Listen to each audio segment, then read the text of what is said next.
In this video, we will discuss a little about the history of the Golden Horde.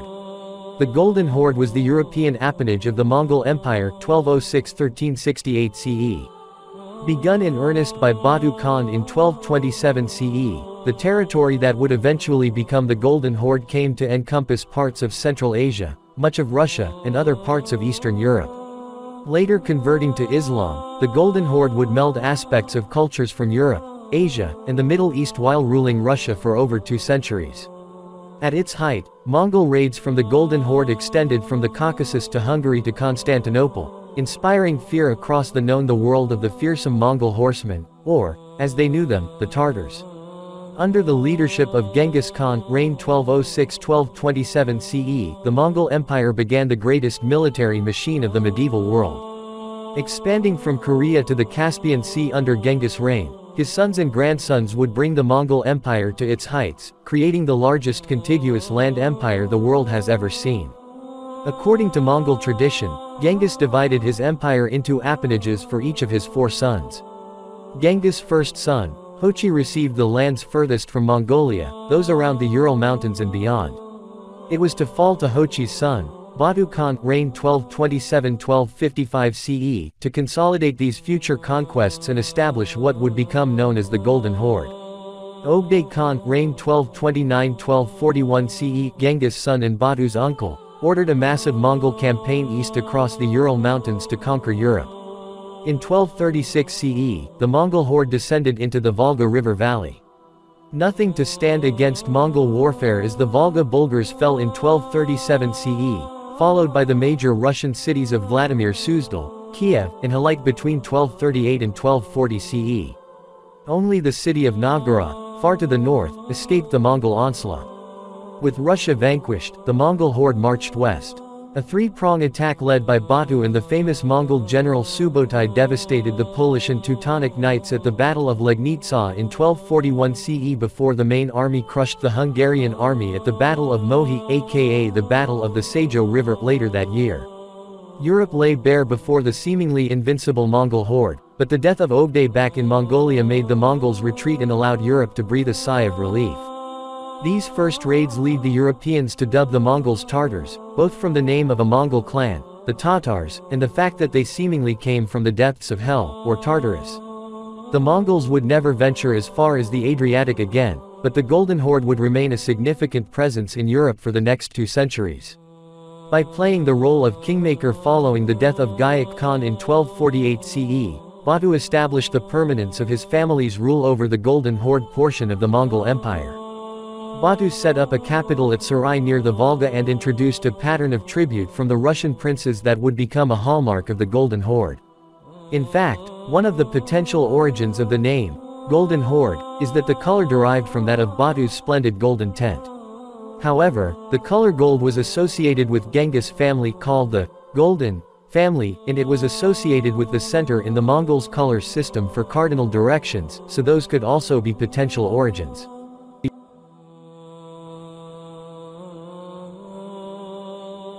Batu's brother Berk, reigned 1257–1266 CE, continued the precedent of Batu's robust leadership. He led campaigns into Poland, Lithuania, and Prussia, reinforcing the European fear of the Mongols. But perhaps the most important event of Berk's reign was his conversion to Islam. The fact that Berk was a Muslim put him at odds with Hulagu Khan, reigned 1256–1265, the leader of the Ilkhanate, which had conquered Iran and Iraq and had become one of the 4 main powers in the Mongol Empire. Hulagu had sacked the great Muslim city of Baghdad in 1258 CE and had killed the last Abbasid caliph by rolling him in a carpet and trampling him to death. The Golden Horde and the Ilkhanate also bordered each other in the Caucasus, which became a flashpoint. In 1262 CE, war broke out between the 2 nominal parts of the Mongol Empire. Berk formed an alliance with Baybars, reigned 1260–1277 CE, the Mamluk Sultan in Egypt. An Ilkhanate invasion of the Golden Horde ended in defeat when the Golden Horde general Nogai led a surprise attack at the Battle of Terek in 1262 CE. At the same time as this Berk-Hulagu war, there was a civil war back in Mongolia over who would become Great Khan. The Mongol Empire, although it would nominally remain united, was in reality shattered. In the coming decades, the Chagatads would claim the rest of Transoxiana from the Golden Horde, and Berke would die during a march against the Ilkhanate. Later in the 13th century CE, the Golden Horde would become involved in the conflict between Kublai Khan (reigned 1260–1294 CE) and the Ogaidid leader Kaidu, supporting the latter. Internecine conflict with the Ilkhanate would continue as well. Meanwhile, the Golden Horde became involved in the Balkans when a former Seljuk sultan was held captive by the Byzantine Empire. Nogai, with the help of the Golden Horde vassal Bulgaria, invaded the Byzantine Empire in 1271 CE and forced the emperor, Michael VIII Palaiologos (reigned 1259–1281 CE) to marry one of his daughters to Nogai. The Khan Mengu Timur (reigned 1266–1280 CE) opened the Golden Horde to trade, giving the Genoese and Venice trading colonies at Azov and Kaffa, and ordering the Russians to allow German traders into their lands. After Mengu Timur's death, Nogai was the de facto ruler of the Golden Horde. He raided Europe from Lithuania to Bulgaria and forced Serbia to accept vassalage. While Nogai was a powerful warrior leader, his death in 1299 CE did not overly halt the campaigns of the Golden Horde. The Golden Horde experienced many changes in the 14th century CE. For one, Islam came to stay. While Berke had been the first Mongol prince to convert to Islam, other rulers of the Golden Horde, including Takhta, continued to follow Tengrism, Mongol pagan beliefs, or Buddhism. That changed when Uzbeg, reigned 1313–1341 CE, proclaimed Islam as the official religion of the Golden Horde.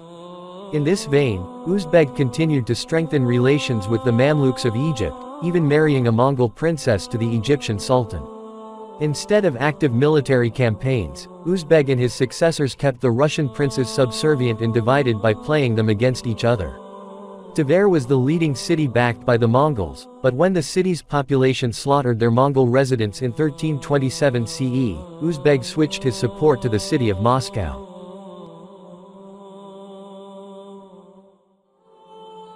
Under Uzbeg, the Golden Horde remained active. Takhta, reigned 1291–1312 CE, married an illegitimate Byzantine princess, strengthening the Golden Horde-Byzantine alliance that had existed since the time of Nogai. Yet under Uzbeg, the Mongols, in alliance with their Bulgarian vassal, raided the Byzantine Empire for 2 decades. They also propped up an independent Wallachia against Hungary. Meanwhile, Uzbeg opened up the Crimea to trading posts by the Genoese and Venetians. The 1340s CE featured the last Mongol campaigns into Poland. Uzbeg remained active against the Ilkhanate, invading on several occasions. When the Ilkhanate collapsed in 1335 CE, some Ilkhan nobles turned to Uzbeg to assume the throne, but he declined.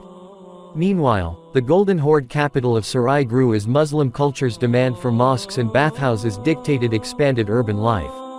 At perhaps the height of the Golden Horde's power, Janibeg, reigned 1342–1357 CE, accepted the vassalage of the Polish king Casimir III the Great, reigned 1333–1370 CE, the Chagatai Khanate, and the Jalayirids of Iraq, as well as conquering the former Ilkhanate city of Tabriz.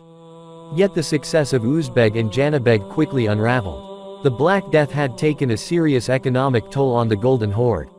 From 1359 to 1382 CE, the Golden Horde was racked by civil war. During this time the Mongol grip on Eastern Europe also began to slacken. In fact, the Mongols faced their first serious defeats in Europe during this time. Lithuania defeated the Mongols at the Battle of Blue Waters in 1362 CE, following up the battle by conquering Kiev. The Russian principalities scored their first victory over the Mongols in 1380 CE at the Battle of Kulikovo, which is considered a turning point in Russian history. The decline of the Golden Horde was briefly arrested by Tokhtamysh, a protégé of Tamerlane, reigned 1380–1395 CE.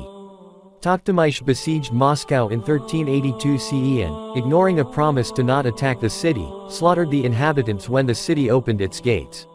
The next year Tokhtamysh avenged the loss at the Battle of Blue Waters by defeating the Lithuanians at the Battle of Poltava. Both the Russians and Lithuanians were back under the Mongol yoke and forced to pay tribute. But Tokhtamysh's successes made him overreach himself. He next decided to turn on his mentor Tamerlane. Tamerlane's vengeful campaign sacked Sarai, burned the Golden Horde's land, destroyed its army, and forced Tokhtamysh to flee. Tokhtamysh fled to Lithuania and later tried and failed to retake the Golden Horde. Meanwhile, Tamerlane had so devastated the trade routes in the Golden Horde that the state would never recover economically. After Tamerlane's destruction and the civil wars that followed, the Golden Horde was increasingly limited to the lower banks of the Volga River. The Golden Horde broke up into several separate khanates: the Khanate of Kazan, the Khanate of Astrakhan, the Khanate of the Crimea, the Khanate of Sibir, the Nogai Horde, and the Kazakh Khanate. The last major Khan of the Golden Horde, Ahmed, reigned 1465–1481 CE, led a campaign against Lithuania and Moldavia that ended in defeat. Perhaps more importantly for history, Ahmed also led the Mongols during the Battle of the Ugra River in 1480 CE. Ivan III of Moscow soundly defeated the forces of the Golden Horde, and the battle has ever since been recognized as the end of the Mongol domination of Russia. When the Golden Horde ended is an answerless question. Even a decade after the Battle of the Ugra River, a Golden Horde raid struck Poland. The broken-off khanates of Russia continued to survive for decades more, and in the case of the Crimean Khanate, even centuries. Most of the Golden Horde's successors were victims of Ivan the Terrible, reigned 1547–1584 CE. Kazan fell in 1552 CE, Astrakhan in 1556 CE, and Sibir in 1582 CE.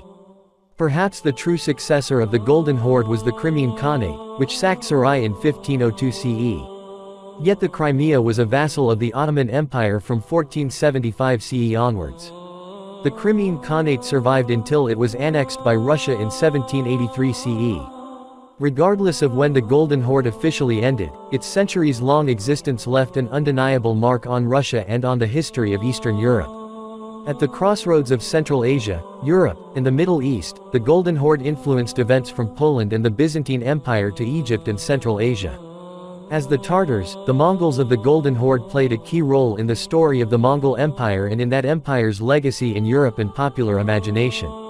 Thank you for following our video. Don't forget to keep watching our video and don't forget to also share, like and subscribe.